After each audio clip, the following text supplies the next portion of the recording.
pecado.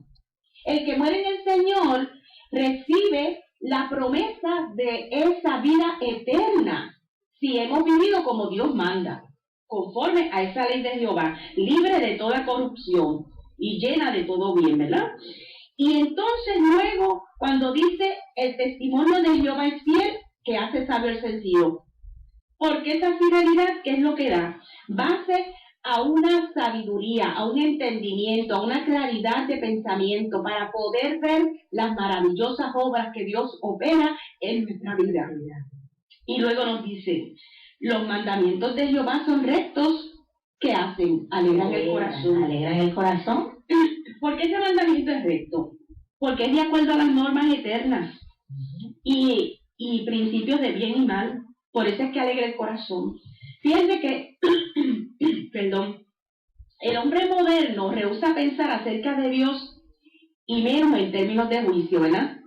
Que la gente se cree que no, Dios se tiene que acomodar a mí. No, nosotros nos tenemos que acomodar a Dios.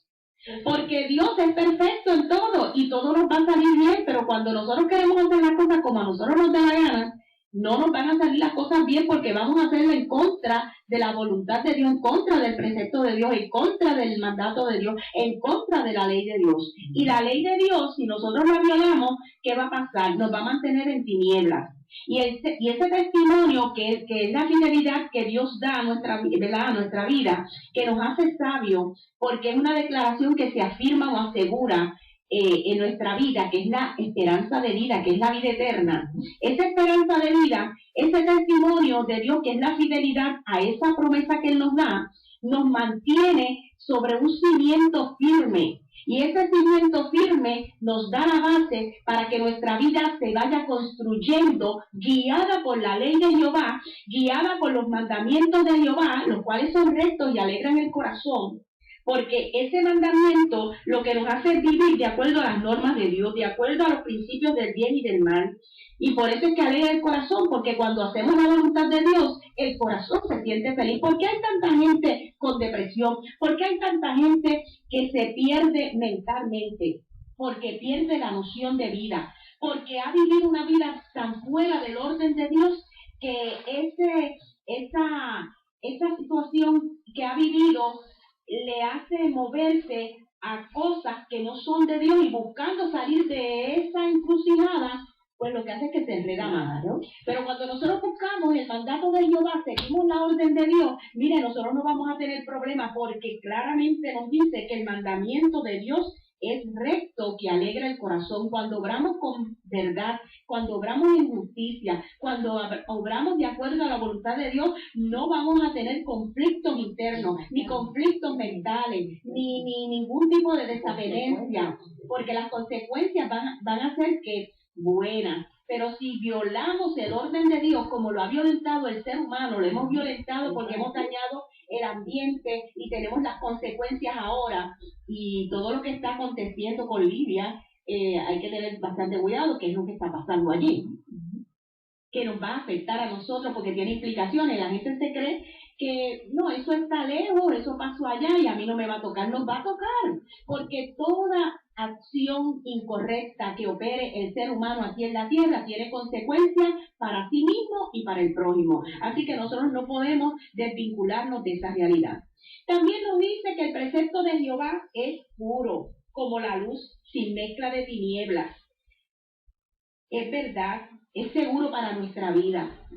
Así que ese precepto es puro, está libre de toda contaminación, porque alumbra los ojos, porque nos permite ver la realidad, porque nos permite ver a Dios como Dios es, porque nos permite analizar las situaciones de la vida como Dios quiere que nosotros las analicemos, porque nos permite caminar de manera recta y agradable a Dios, porque el temor de Jehová es limpio, que permanece para siempre. Ese temor de Jehová, ese temor que no es un temor que nos daña, o sea, que estamos, que nos llena de miedo, ¿no? Ese temor es un respeto confiado que la palabra de Dios nutre nuestro corazón y nutre a los hijos de Dios, porque es limpio, porque es puro, porque es incorruptible, porque emana de la voluntad de Dios para que el hombre vaya limpiando con ese temor de Dios vaya limpiando su camino. Con el temor de Dios es que limpiamos nuestro camino, porque cuando hay temor de Dios en el corazón, ¿qué ocurre? La palabra de Dios me dice, voy a hacer algo, y la palabra de Dios me dice, no, esto es así, así, y ¿yo qué hago? Me retracto y digo, no, pues no lo voy a hacer. Piso toda acción que vaya contraria a la palabra de Dios. La derribo en el nombre de Jesucristo. Y finalmente nos dice que los juicios de Jehová son verdad, todos justos. Y el juicio es la facultad del entendimiento que permite discernir y valorar una opinión. Y lo que nos está hablando es que es un decreto, el juicio es un decreto, es una sentencia de Jehová, es verdad, pues lo que Dios quiere se ajusta siempre a la verdad. Los juicios de Jehová son justos, formando una sola pieza.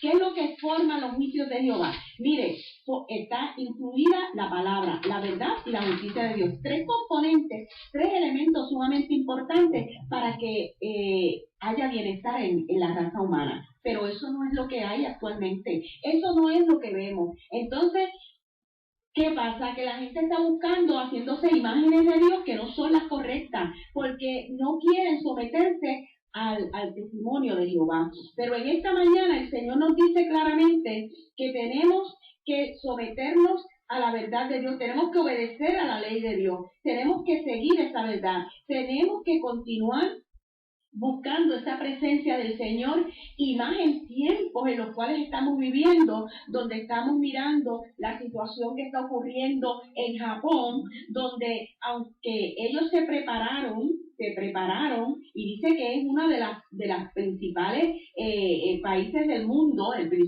yo diría como el primero, ¿verdad?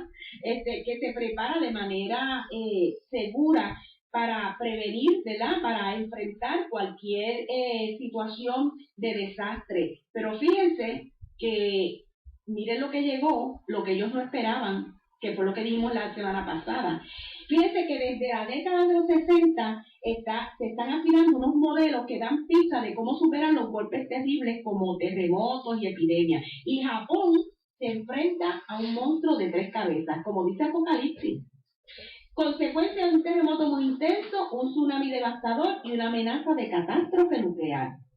Y es uno de los países, como dije, mejor preparados para enfrentar el golpe y levantarse con rapidez. Porque a través de la historia se ha visto que se han logrado superar en tiempo récord. Pero esta vez, los reactores nucleares de Fukushima, gravemente dañados por el sismo, resquebrajan la confianza de los expertos.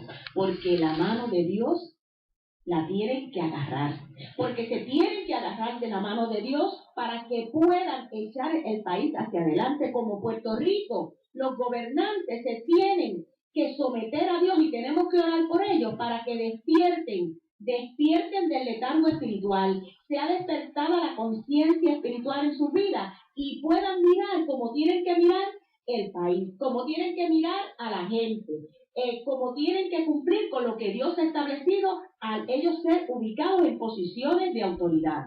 Y nosotros como siervos de Dios tenemos que buscar la presencia de Dios, tenemos que clamar al Señor para que la ley de Jehová, que es justa, que es verdadera y que ilumina el entendimiento, pueda iluminar el entendimiento de estos gobernantes. Vemos cuántos muertos hay en Japón, 7,000 muertos y 10,000 desaparecidos. Y los economistas del desastre, que buscan la manera de cómo se superan los países, dicen que hay dificultad para llegar allí a Japón, porque está arrasado, ¿verdad?, por ese tsunami. Hay disminución drástica de mano de obra, hogares destrozados, no hay abasto de alimentos